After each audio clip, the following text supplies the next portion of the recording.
Before the video starts, I want to let you guys know that the death battle parodies will not continue, unfortunately. So the end of Big Momma versus Madea scripted was supposed to be Big Momma winning because she's an actual cop. He's an actual cop. It's really dumb, and I didn't see that to completion. But that's because I feel like the death battle format is limiting me creatively, as well as just my integrity. I don't like the idea of taking what ScrewAttack has done and running with it. These are parodies. They're not meant to supplement death battle in any way or shape or form. It was just something that I had fun doing, and hopefully something you enjoyed watching. I really like tossing myself around and doing really dumb impressions of Wiz and Boomstick.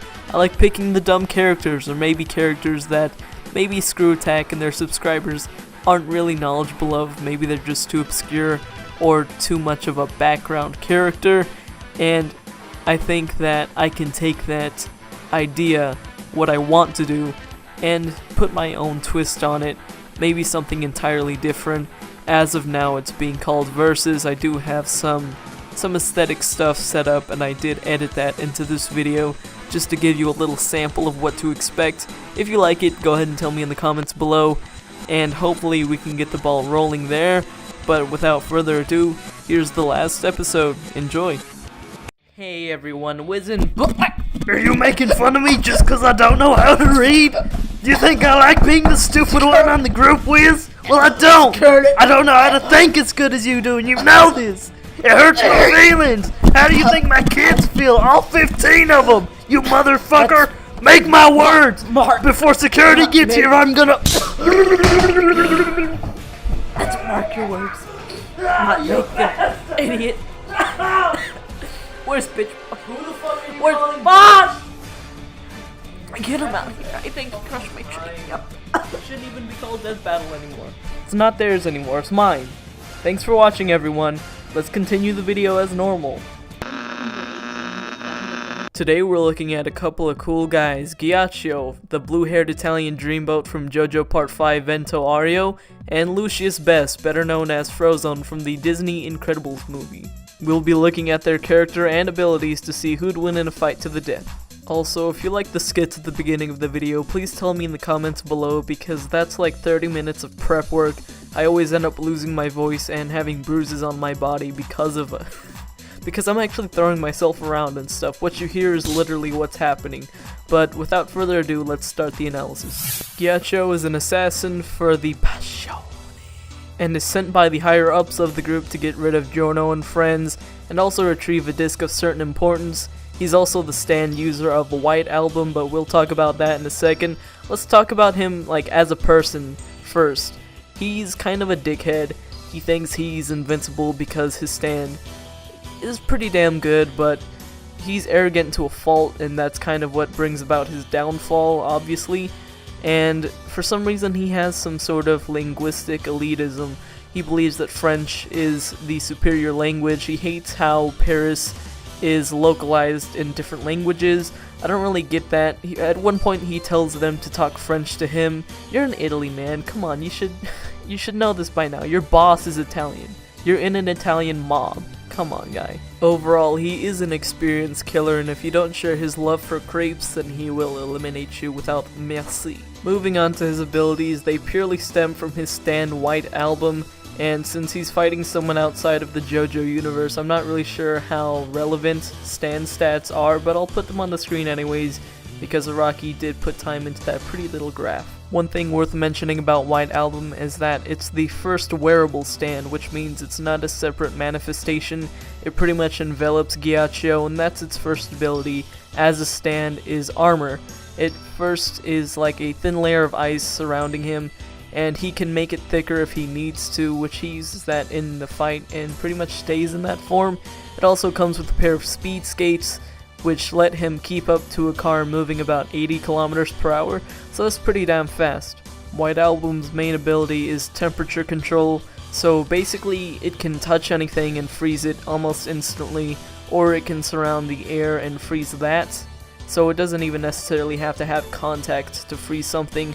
It can also unfreeze those things if it needs to. White Album's last and strongest technique is Gently Weeps, which turns the air to absolute zero, which is negative 273 degrees Fahrenheit, or rather Celsius, and in Fahrenheit is negative 490 something. I can't remember that off the top of my head, but it turns the frozen air into barriers, and you see whenever Mista tries to shoot at these barriers, they reflect the bullets back at him, which make them pretty much impenetrable. However, it's not to say that the stand is perfect. It relies heavily on the user, so let's say I throw something at him and he doesn't notice. It'd be highly unlikely, but if he didn't notice, then he might not have time to freeze it, and that might penetrate his suit of armor. While it is pretty thick ice, and in general ice is pretty hard to really damage, if he doesn't catch it in time to freeze it, then it still has a chance of hurting him and getting through all of the ice.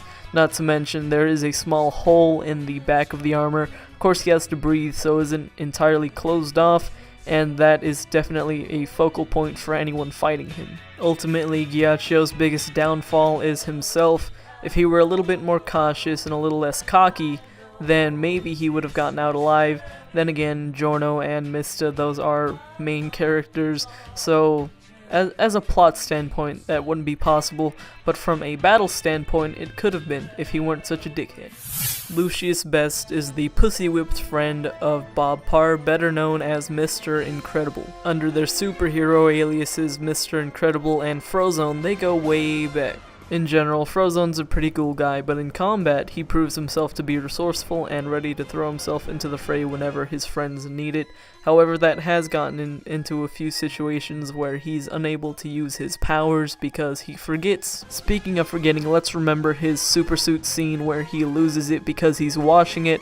That's his first ability, not washing his supersuit, but having a supersuit.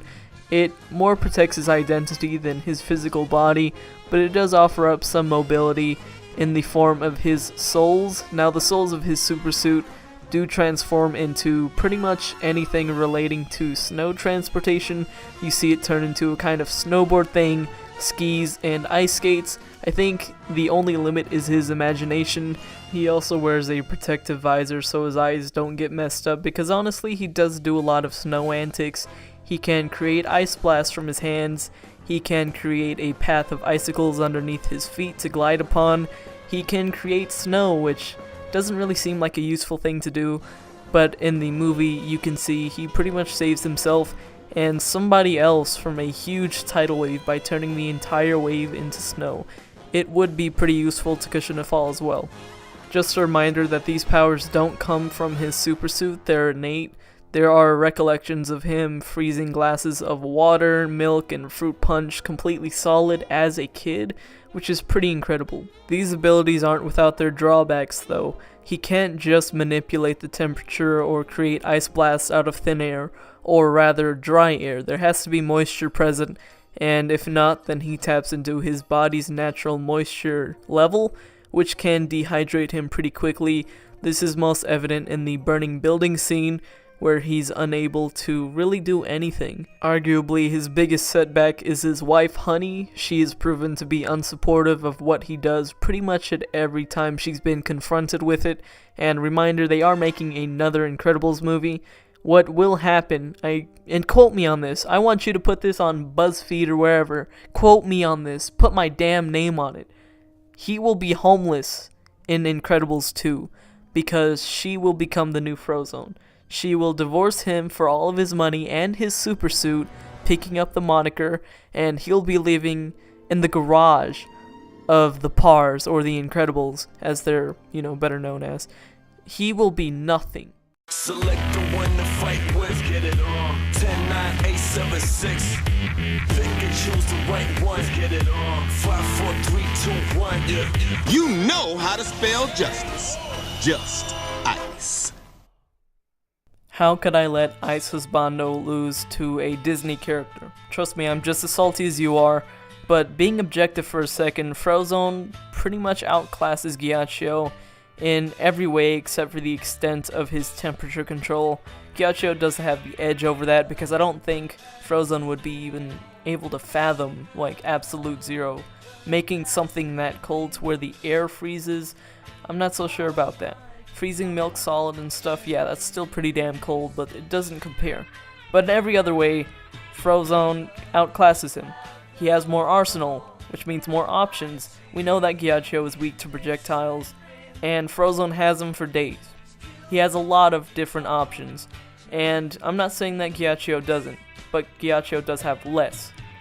Where Ghiaccio does a few things very well, Frozone does a lot of things pretty good, and that's the deciding factor, pretty good. If he did things like piss poor, then that's another thing, but he can freeze stuff almost as good as Ghiaccio does. Next is his mobility. He can keep up to Ghiaccio, no problem, if not even faster. He has more options. He has little snow skates, he has the ice path, he has a lot of stuff, whereas Ghiaccio also has skates, but he's confined to a surface. He can't make his own surface, and like I said before, that speed is pretty fast, but I have reason to believe that Frozone would be able to keep up with him. Lastly is experience. This is a big one. Ghiaccio is a pretty young guy, and Frozone is not. He's been active for decades, and the way they fight is completely different. Ghiaccio is an assassin. That means walking up behind somebody, oh, there's an icicle in your neck, what happened? Whereas Frozone fights people toe-to-toe, and he's been doing so for decades. He has much more experience, and he might not be as active as he was while the Incredibles timeline was happening, at least during that movie, but it's all accrued. He's not going to forget anything. And that's more or less the reason Frozone wins. And before you make the argument, oh well, he's not a stand user, he wouldn't be able to see Ghiaccio. Well, there's reason to believe that you can see wearable stands, or at least non-stand users can too, because of Yellow Temperance in Stardust Crusaders. Whenever he's going down that boardwalk with Jotaro, everyone can see him as Kakyoin. They're not saying, oh, who's that fucking weirdo not wearing a shirt with his hair like that. They see him as Kakyoin, acting weird but still Kakyoin.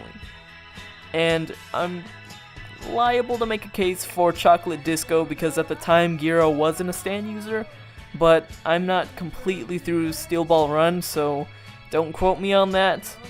Not to mention, it's a wearable stand, so even if he can't see the stand, it doesn't really matter, because that's just what Ghiaccio is wearing, so wouldn't make him invisible either. Or at least it shouldn't, according to Yellow Temperance and other wearable stands. So, sorry. Maybe I'll try again next time. Leave me some suggestions and I will. Thanks for watching, everyone. Like, comment, subscribe, do all the good stuff, and hopefully I'll be seeing you around soon. Thanks for watching.